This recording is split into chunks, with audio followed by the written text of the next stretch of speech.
The 7th year of marriage. Bruno had grown tired of his flings outside and began yearning for the warmth of home. I thought for a moment and nodded. The next day, I brought my little lover home, the one I had kept outside. He was good at everything, laundry, cooking, you name it. Brother, are you warm enough? If you're cold, I'll knit you another blanket. Seeing Bruno's face turn dark and unsatisfied, I hesitated for a moment. How about I bring your mistress home too?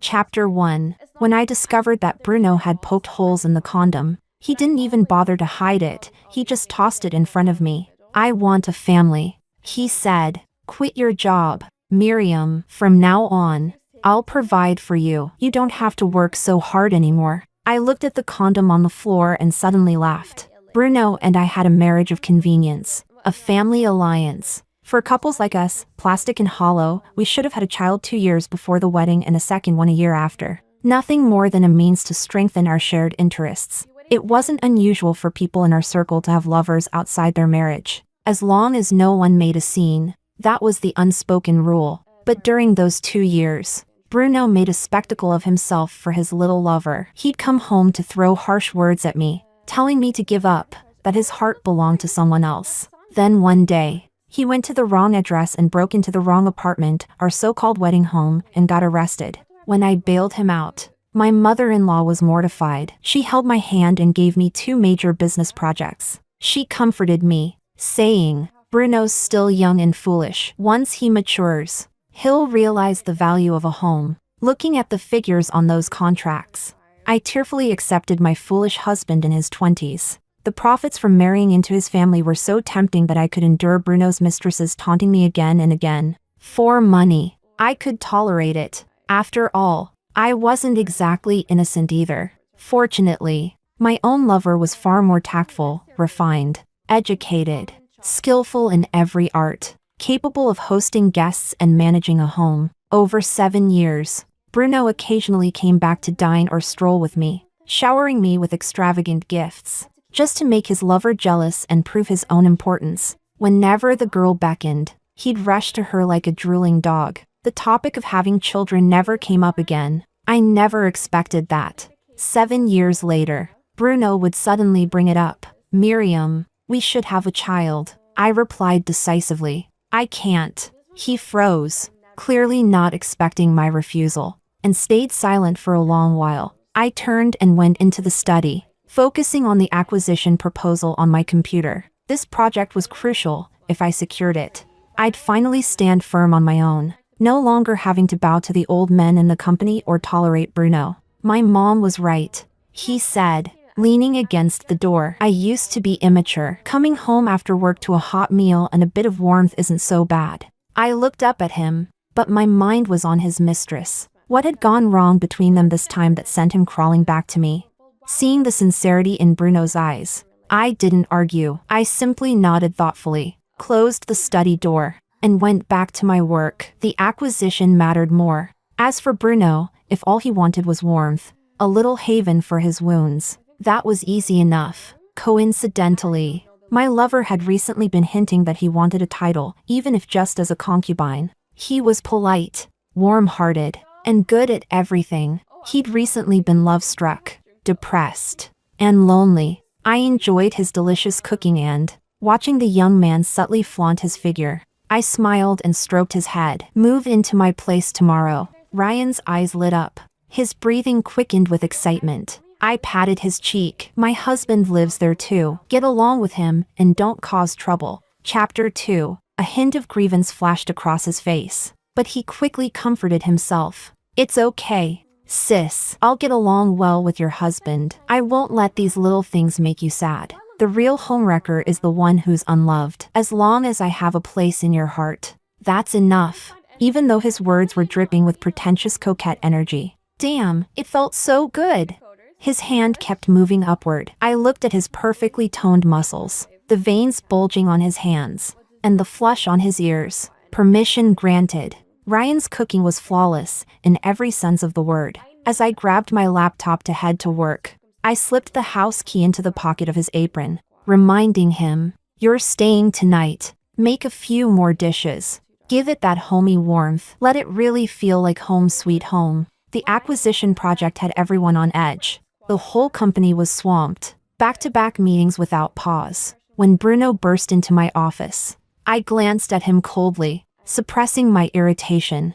I curved my lips into a gentle smile. What's wrong? I'm busy now. Let's talk at home tonight. Security. Please escort Mr. Bruno out. The ebony door slammed shut with a bang, cutting off all the noise. By evening, I massaged my temples and opened the door to my house. Waiting by my feet were slippers, and a warm glass of water was placed into my hands. Sis, you're back. You've worked hard all day. Come eat. I let out a long sigh. Ah, this is what warmth feels like. Bruno kicked the coffee table, the marble surface shaking with a deafening crack. His voice came out through gritted teeth. Miriam, what the hell is this supposed to mean? Instinctively, I looked at the table full of food, still steaming. It was all my favorite dishes. It's not like Bruno's allergic to any of them, right? He jabbed a finger toward Ryan, his eyes bulging with fury. Who the hell is he? What do you mean by bringing him here? Do you even still see me as your husband? Before I could speak, Ryan stepped in front of me. Brother, sis has worked all day. Can't this wait until after she eats? I know I have no right to interfere, and I mean no disrespect. But aren't you being way too inconsiderate of her? A faint warmth passed through my heart. Worth every penny I spend on him. Bruno was furious. You call that having no standing? You're this close to marching in here and declaring yourself the man of the house. I rubbed my temples, exhaustion washing over me. After a whole day of work, all I wanted was a hot meal and some rest, not accusations, complaints, and tantrums. Bruno, can I at least eat first? I'm tired. Ryan quickly pulled out a chair and served me a bowl of soup, cooling it slightly before handing it over. He tended to me with practiced precision, knowing my habits. Start with vegetables, then meat, then the main dish, and finish with a sip of soup.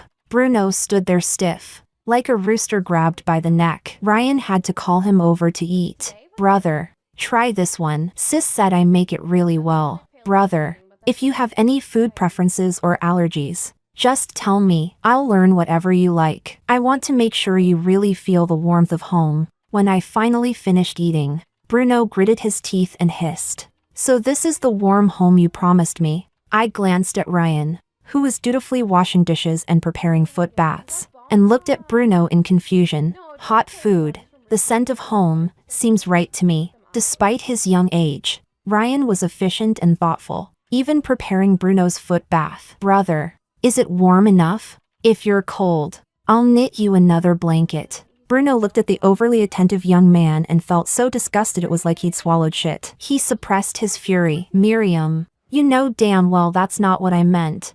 I sighed wearily, gauging his expression, and after a moment of hesitation said, how about you bring your mistress home too?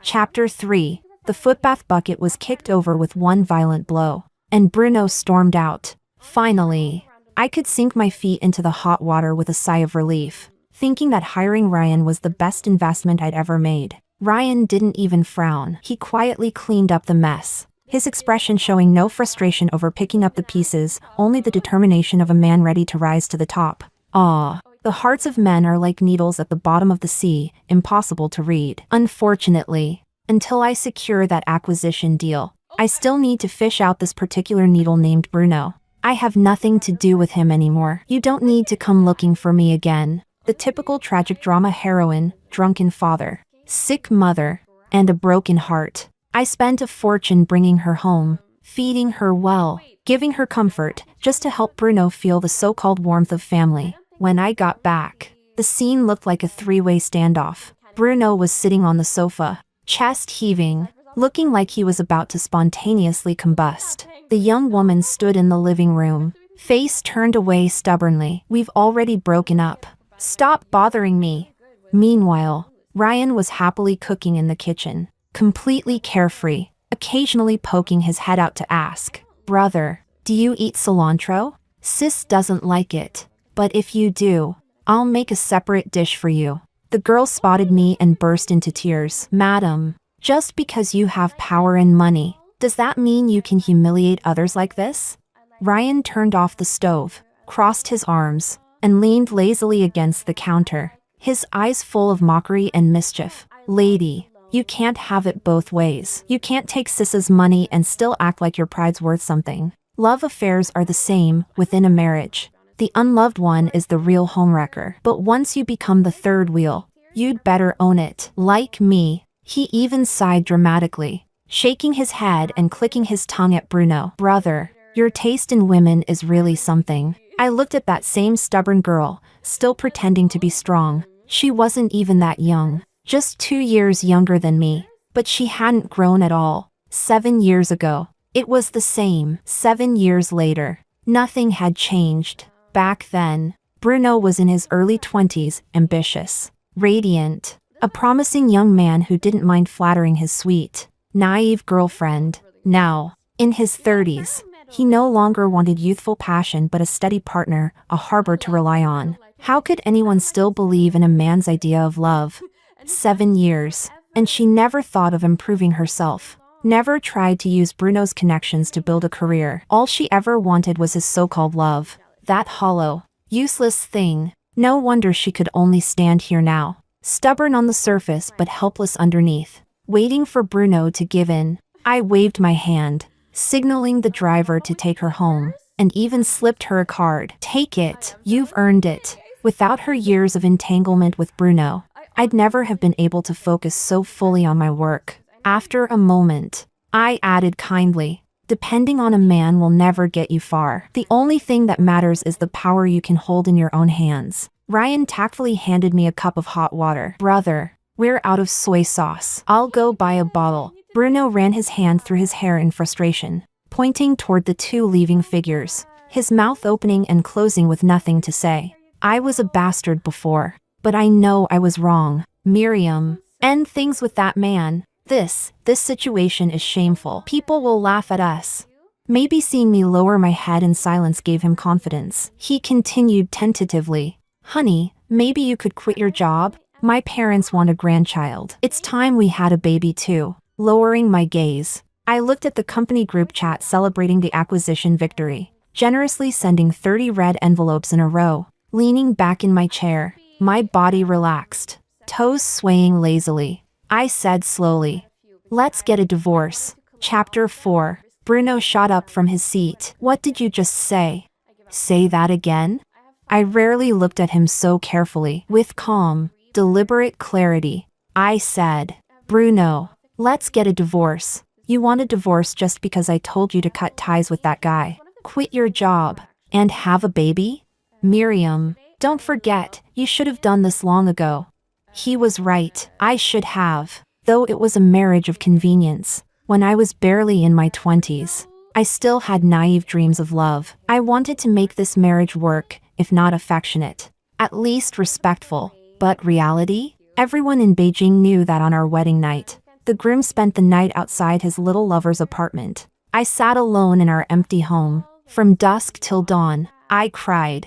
I grieved, and then, I stopped caring. The next day, my mother-in-law, full of guilt, gave me a luxury apartment in the 3rd Ring Road. I calmed down. After that, whenever Bruno and his lover made headlines, my mother-in-law sent me jewelry. When Bruno was photographed leaving her apartment with hickeys on his neck, my father-in-law gave me a business project. When the little lover was hospitalized for stomach issues and everyone thought she was pregnant, my mother-in-law held my hand and begged me to be understanding. Perhaps she had already given up on her forever childish son and just hoped the woman outside would at least give her a grandchild. Out of guilt, my in-laws gave me a merger case, hoping I'd learn to be tolerant. I smiled and accepted every piece of their compensation. From then on, the last illusion I had about marriage completely shattered. No man's affection could ever compare to real profit. In 7 years, I was hospitalized alone, humiliated by clients,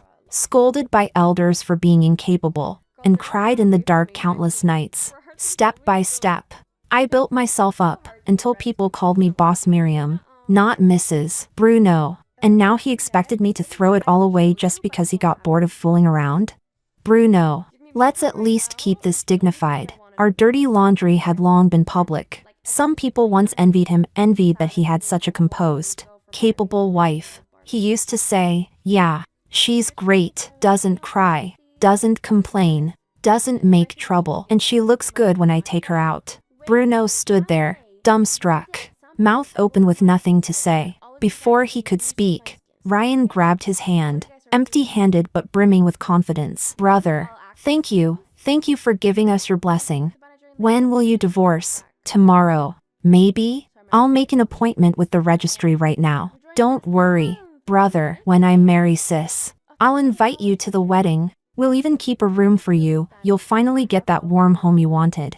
I picked up my purse and walked out. There was still a celebration banquet waiting for me. Bruno watched my figure fade into the distance, then looked down at Ryan, who was clenching his fists tightly. Suddenly, he laughed. What the hell are you? Even if Miriam divorces me, it won't be for trash like you. Ryan smiled too, his eyes dark, predatory, like a wolf's. Yet his sharp little canine made him look deceptively innocent. I'm in a bit of a hurry, he said softly, so please, finalize the divorce soon. Otherwise, Bruno froze, startled. But before he could react, shouts were heard outside. Ryan's expression instantly changed as he cheerfully went to fetch the car. Through the window, Bruno could still hear his gentle, caring voice. Sis, you haven't eaten dinner yet. Have a bite first. Drinking on an empty stomach isn't good for you. Bruno's gaze turned cold as he watched him leave. He raised his phone and ordered, find out everything about that man around Miriam, who he is and where he came from. Chapter 5. I knew Bruno wasn't the type to give up easily, after all. He'd clung to that mistress for 7 years. What I didn't expect was that he'd start using those same tactics on me. Bruno had his looks. I'll give him that, and with careful grooming, he looked especially dazzling. Watching that peacock of a man strut beneath the company lobby's mountain of roses gave me a headache. Miriam, I was wrong before. I'll change from now on. The repentant playboy chasing his wife back storyline might move a girl in her early 20s, but not a woman nearing 30. The only thing that could move me now was profit. Unfortunately, Bruno's family no longer had enough to tempt me. I was annoyed by his fake remorse, annoyed that he kept dragging out the divorce, and most of all, annoyed that I didn't have enough money to crush his family and make them crawl before me. Ryan stood protectively in front of me like a jealous young wolf, no longer meek or self-effacing, his tone sharp and fearless. Brother, those dark circles of yours aren't looking good. You're getting older. Take care of yourself and try not to stay up so late. The roses are nice, though. Looks like you've got a steady deal with the florist. You must send flowers to a lot of people, unlike me, who just cooks and cleans for sis. Holding down the fort, Bruno's greenish face was almost beautiful, but still irritating. I couldn't exactly drag him to the registry office. Nothing free ever turns out good anyway. When I saw his mistress again, my irritation only deepened. It was like they'd teamed up to annoy me. Bruno, I think I'm pregnant. The girl stood at the company entrance in her white dress, trembling like thunder splitting the sky. Her words made me burst into a radiant smile. Bruno froze. Ryan lit up. I politely ushered the girl into my office, treated her with care, then picked up the phone to call the best divorce lawyer I knew. Time to prepare for battle. Bruno frowned at the ultrasound report, his expression unreadable. Ryan busied himself serving the girl tea and snacks. He'd have fed her fruit with his hands if I hadn't been there. Miss, are you sure the baby's my brother's? He asked with feigned innocence. The girl looked stricken, her face pale as she turned to Bruno. You think I'm lying to you? Bruno, it's my child. I'll raise it myself. It has nothing to do with you. She turned and left, only to bump straight into Bruno's parents. The older couple froze, having heard they were about to become grandparents but forgetting to ask from whom. Naturally, they recognized the girl who'd been with their son for 7 years. The scene looked nothing like a wife's pregnancy, more like the mistress's. Ryan politely excused himself, leaving the rest of us in the office. My mother-in-law took my hand, intending to handle things like always. But when she started to speak, she suddenly realized I was no longer the daughter-in-law she could control. Miriam, Bruno's still young. He doesn't know better. Don't worry, we only recognize you as our daughter-in-law. When the child is born, we'll raise it in the old house. You won't have to see it. I almost laughed. If the child's still so young, maybe they shouldn't let him out to cause trouble. Pulling my hand away, I looked at them calmly. Dad, Mom, you both know what my marriage with Bruno is like. I'm tired. I can't accept this child. Let's divorce. My mother-in-law looked at me, then at the trembling girl holding her belly. Finally, my father-in-law spoke. Miriam, our family owes you. You'll get everything you deserve. Bruno tried to protest, but one glare from his father shut him up. I nodded in satisfaction. It was a smart move, better to hold on to a grandchild than a rebellious daughter-in-law. There was never any sentiment involved, only calculation. As I walked away, Bruno suddenly laughed. Miriam, do you really think that man you're keeping is someone simple? Chapter 6. Ryan, is there something you're hiding from me? Ryan's heart skipped a beat, but his face stayed pure and innocent. Sis, you know me. Did someone badmouth me in front of you? I met Ryan at a quiet bar, young and dewy-eyed. In that bar, he looked like a lost little lamb gone astray, making people think wicked thoughts. Even when someone splashed alcohol on him, he only frowned and didn't dare say a word. I'm not particularly compassionate. It just so happened I'd landed a project that day and was in a good mood, so I helped him out on a whim. The little guy followed me after that, looking silly and dazed. Sis, I really have nowhere to go. Could you take me in for a night?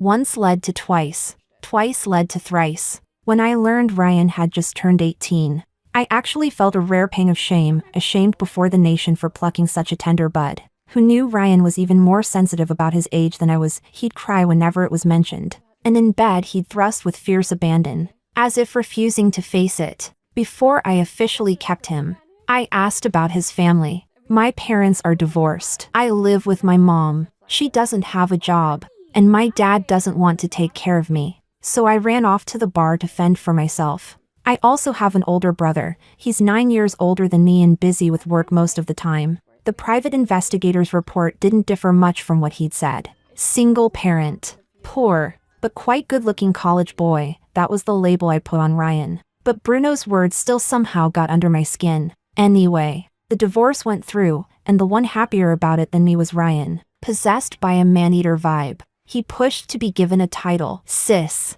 I'm not asking for a title. I just feel like I'm old enough to settle down. Sis, I can tell your ex still won't give up on you. Why don't you make him give up for good? I stroked Ryan's smooth cheek. He was 18 then, and now he's 23. My parents neither approved nor opposed my divorce, but they insisted I must have a child. I fully agree. Even though I can provide a good life for a child on my own, finding a powerful biological father is still necessary. After all, who would complain about having more backing? It greatly improves risk resistance. Unfortunately, given Ryan's temperament, he would never agree. He can accept being the side piece, but if anyone tried to be my side piece, he'd probably skin them alive. I've already chosen the child's father, Zach, of the capital. He and his wife are famously loving, honeymooning around the world, with 2 sons already. The younger son is extremely mysterious. No one knows his name, nor what he looks like. They couldn't be more low-key, but the family is always harmonious. There's no vicious inheritance war. Truly the best family and choice for having a child. After dining with Zach, I was even more confident in my judgment. When I came home and saw diligent, conscientious Ryan, I felt a rare twinge of guilt. Ryan said nothing. He kissed my forehead lightly, though his breath and body trembled. Sis, I won't blame you for falling for someone else. It's those shameless men outside seducing you, trying to wedge themselves into our relationship. Sis, I'll take care of everything. Our love will eventually move toward marriage. I love you. In the end, a low, pained, suppressed sob sounded by my ear. Br. The way you're doing this makes it hard for me to speak. I turned my face aside and slipped a card into his chest. Ryan, we're not suitable. Let's end this. If you're willing, you can come work at my company later. I won't treat you poorly. Chapter 7. Ryan left. The man who had always been gentle with me now stood red-eyed, telling me never to appear before him again. Miss, are you all right?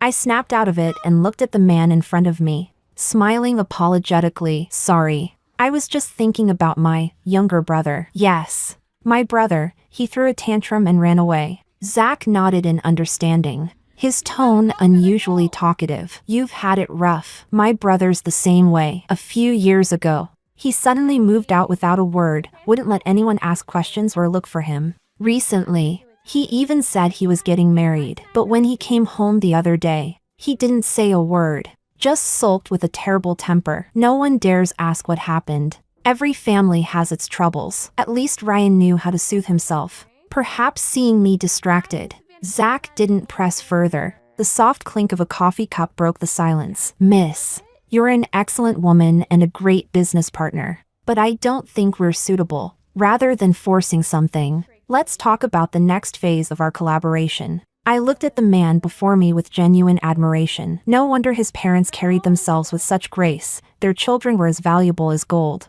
Zach was refined, dignified, and poised. He'd make an excellent business ally, and probably a wonderful father, but as a partner, he wasn't for me. He was too composed, too calm, nothing seemed capable of stirring him. Such a man makes a great leader for a company, but for a woman like me, he would be a nightmare. Our cooperation went smoothly enough that I even received an invitation to his brother's birthday banquet. The invitation sat casually on my desk as I stared at my secretary in disbelief. "You couldn't find him?" "No, ma'am. I checked everywhere you mentioned. The person you're looking for isn't there. It was my fault." Really, Ryan had hardly gone home these past years. He spent every holiday with me, and I never thought to ask where his family lived. He'd probably gone back to some quiet, remote little village. When I returned to my vast, empty apartment, it felt lifeless. So I decided to drive to Zach's place. Who knows, maybe I'd meet a few new clients there. The banquet was grand. I carried a glass of wine and slipped into the back garden, only to stumble upon the person who'd vanished for days. Ryan? He stood there in a white shirt, expression distant and melancholy. His tall silhouette stretched long under the dim lights. For some reason, guilt crept up on me. "I'm sorry. I shouldn't have said those things." Just a simple sentence, and his eyes turned red instantly, tears trembling on his lashes, threatening to fall. He was still younger than me. After all, I stepped forward and wrapped my arms around his waist. "Let's try again. If it works, we'll get married. Love can't be forced." It was true with Bruno, and it was true with Zach. As for the child, I'll be enough as a mother. Ryan isn't as foolish as he looks. The man in my arms stiffened, staring at me in disbelief. "What did you just say?" "Say that again." "Ryan, I was thinking of marrying Zach, to give my child a stronger backing. But now I realize, rather than giving him more money, I should give him a happy childhood. After all, his mother's already wealthy. Would you be willing to try with me again?" Ryan's tears finally spilled over. Like a puppy, he buried his face in my neck, nodding furiously. Once he calmed down, I finally realized something. "Wait, it's Zach's brother's birthday party. How did you get in?" His face froze. I took a job as a waiter. Needed to earn some money." "Ryan, what are you doing here?" I turned and looked behind me. Zach was standing there. Then I looked back at the panicked, flustered man before me. "Ryan?" Chapter 8. At some point, Bruno walked over, laughing mockingly. "Miriam, don't tell me you still don't know that your little boyfriend is the young master of this family, the very birthday boy tonight?" "No way." "Really? You honestly didn't know?" Ryan glared at the man who had come to kick him while he was down, rage burning in his eyes. He looked as though he wanted to leap forward and tear that smug mouth apart. Filthy bastard with a loose zipper. So what if he had the advantage of age? In the end, hadn't Ryan still stolen her away?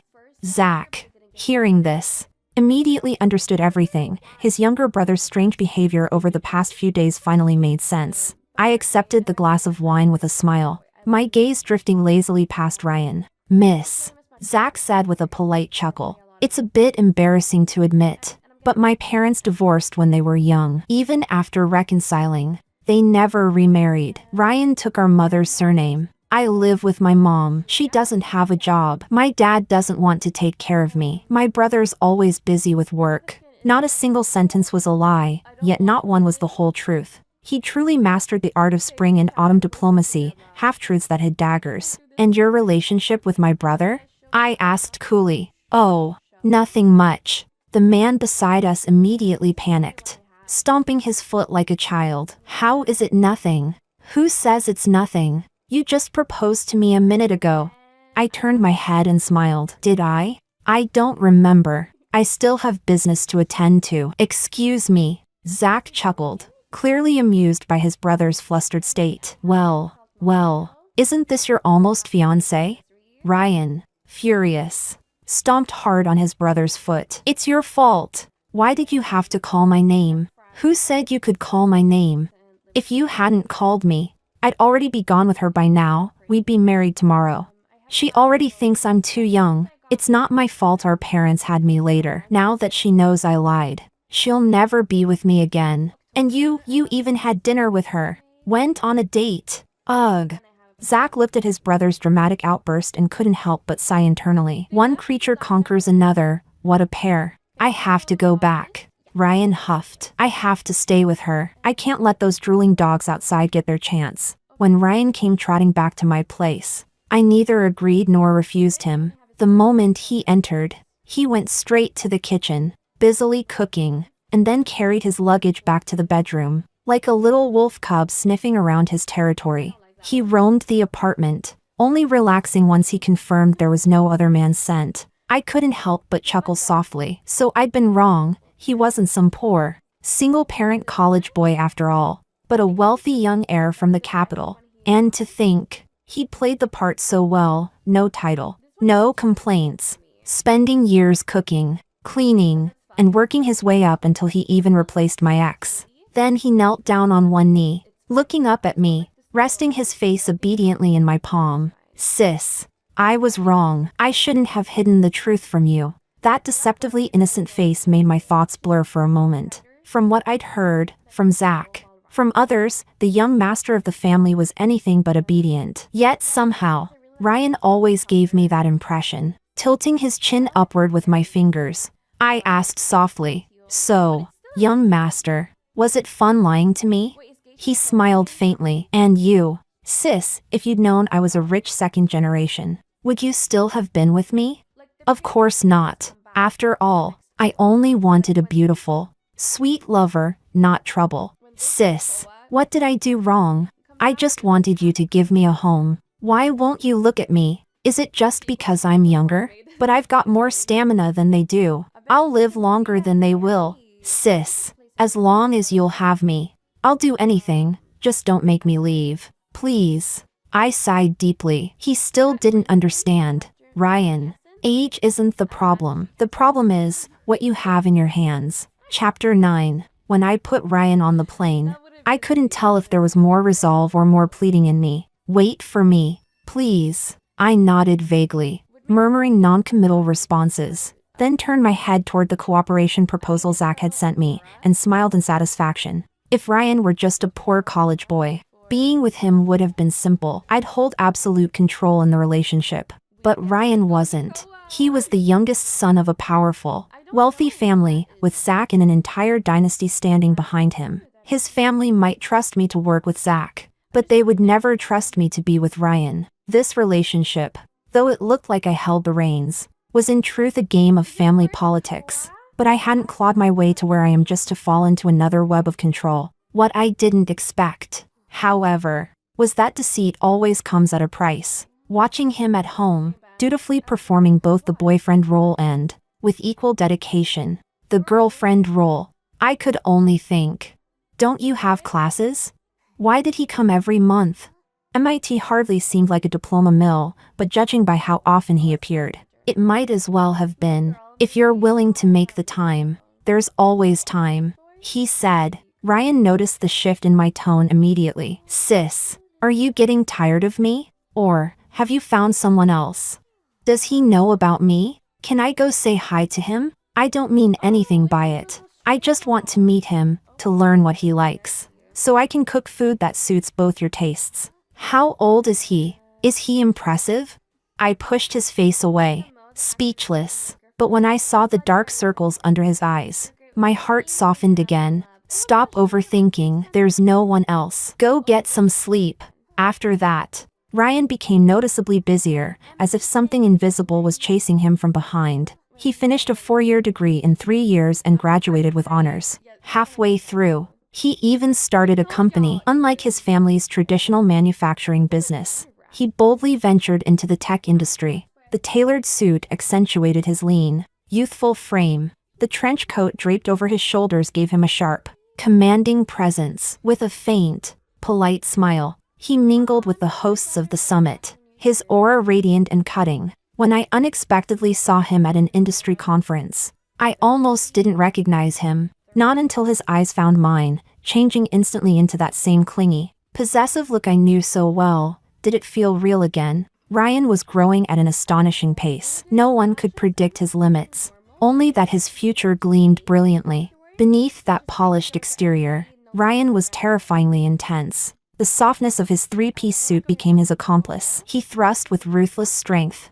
grabbing my hand and pressing it to his abdomen so I could feel him. His whisper trembled in my ear. Sis, let's get married. Please, give me a title. The overwhelming sensation was frightening. I tried to pull away, but he dragged me back onto him, holding me down.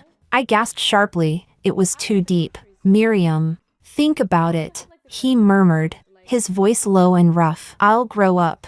Ryan was no fool, on the contrary. He'd always been brilliant. During his years abroad, he finally understood why Miriam hadn't chosen him before. What she needed wasn't a boy who cooked and clung to her. It was a man who could match her stride for stride, challenge her, and lead her higher. A woman like her was never meant to stay for tenderness and sweet words. She would always keep walking toward a bigger world. Chapter 10. When I saw the 2 red lines on the pregnancy test, my mind buzzed blankly. It must have been that time Ryan had been terrifyingly intense, as if he wanted to pierce right through me. I stared at the 2 lines for a long while before suddenly bursting into laughter. Pregnant, no husband, and the father rich and powerful. Wasn't this exactly what I dreamed of?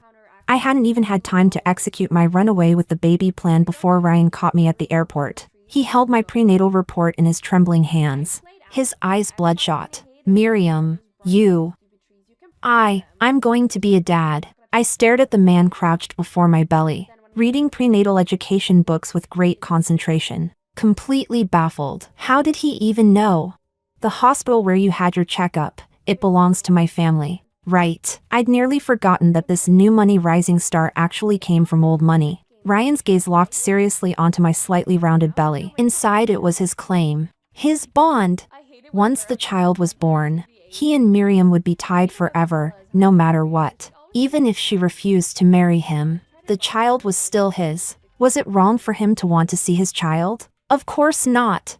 He'd waited once already. He could wait again. She was just playful. Once she got tired of playing, she'd realize he was the best for her. When the child turned 5, Ryan was still unmarried. Eager to spend more time with them and to prove himself, he volunteered to help tutor the kid. But when he looked down at the bizarre answers in her homework, he didn't even know where to start. His adorable daughter looked up at him with wide, innocent eyes. Genetics were magical at certain moments. Her expression was exactly like her mother's. That resemblance often made Ryan soft, overly indulgent. But right now, he just felt a headache coming on. Sweetheart, you can't just inherit your mom's beauty. Our family's big and rich. You've got to inherit the business. Or how else can I enjoy a second honeymoon with your mom?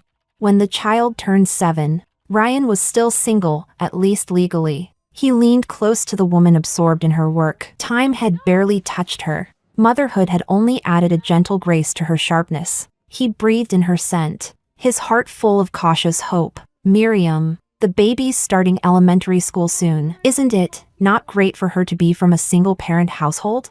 I don't mean to rush you or anything, he added quickly.